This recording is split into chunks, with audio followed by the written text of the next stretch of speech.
ആലപ്പുഴ ജില്ലയിലെ പുറക്കാട്ട് കടൽ ഉൾവലിഞ്ഞത് ആശങ്ക പരത്തി. പുറക്കാട് തീരത്ത് 1 കിലോമീറ്ററോളം ദൂരത്ത് 50 മീറ്ററോളം പിന്നിലേക്ക് കടൽ വലിഞ്ഞതാണ് മത്സ്യത്തൊഴിലാളികൾക്കും നാട്ടുകാർക്കുമിടയിൽ ആശങ്ക പരത്തിയത്.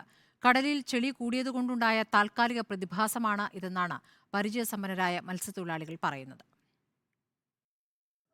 വെളുപ്പിന് 5:30യോടെയാണ് പുറക്കാട് തീരത്ത് വടക്ക് പായൽക്കുളങ്ങര മുതൽ തെക്കോട്ട് 1 കിലോമീറ്റർ ദൂരം നീളത്തിൽ കടൽ പിന്നോട്ട് വലിഞ്ഞത്. 50 മീറ്റർ ദൂരം അകത്തെ കടൽ വലിഞ്ഞപ്പോൾ ആ ഭാഗത്ത് വൻതോതിൽ ചെളി അടിഞ്ഞതാണ് കണ്ടത്. ഈ ചെളി ഇതുപോലെ വന്ന് അടിഞ്ഞതുകൊണ്ട് വള്ളങ്ങളൊന്നും കരക്കോട്ട് വരുന്നില്ല. പിന്നെ നമുക്കെന്ന് പറഞ്ഞാൽ എത്രയും പെട്ടെന്ന് സുരക്ഷിതമായി ഈ സാധനങ്ങൾ മാറ്റുക എന്നുള്ളതാണ് നമ്മുടെ മുന്നിലുള്ള കടമ. എന്ന് വെച്ചാൽ 1 കോടി രൂപയ്ക്ക് മേളിൽ ഒരു വള്ളത്തിന് വില വീഴുന്നത്. ആ വള്ളങ്ങളാണ് ഇവിടെ ഇട്ടുകൊണ്ട് നമ്മൾ ഇത്രയും നേരം ഇവിടെ കിടന്നത്. കടൽ പിന്നോട്ട് വലിഞ്ഞതോടെ മത്സ്യത്തൊഴിലാളികൾക്കിടയിൽ ആശങ്ക പരന്നു. സുനാമി ദുരന്ത സമയത്ത് ഇത്തരത്തിൽ കടൽ വലിഞ്ഞിരുന്നു. ഇതാണ് ആശങ്ക ഉയരാൻ കാരണം.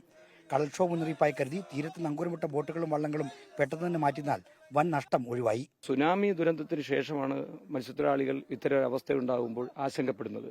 അതിൽ മത്സ്യത്തൊഴിലാളികൾ സൂക്ഷിച്ചോ എന്ന് പ്രകൃതി പറയുന്ന ഒരു മുന്നറിയിപ്പായിട്ടാണ് യഥാർത്ഥ മത്സ്യത്തൊഴിലാളികൾ പറയുന്നത്.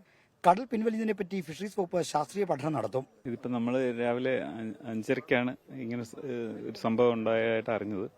അപ്പോൾ ഇതിനകത്തൊരു ശാസ്ത്രീയ വശം നമുക്ക് ഇതിനെക്കുറിച്ച് അന്വേഷിച്ച് വരുന്നേ ഉള്ളൂ. അതിനകത്തുള്ളൊരു അപകടം എന്ന് വെച്ചാൽ ഈ ഭാഗത്തൊക്കെ വള്ളം ആങ്കർ ചെയ്ത് കിടക്കും. അപ്പോൾ ആങ്കർ ചെയ്ത് കിടക്കുന്ന വള്ളങ്ങൾ ഇതിനകത്ത് പെട്ടുപോയി കഴിഞ്ഞാൽ ബുദ്ധിമുട്ടായിട്ട് വരും. കടൽ ഉൾവലിഞ്ഞ പ്രദേശങ്ങളുടെ ഇരുവശത്തും കടലേറ്റവും ദൃശ്യമായിട്ടുണ്ട്. റിപ്പോർട്ടർ, ആലപ്പുഴ.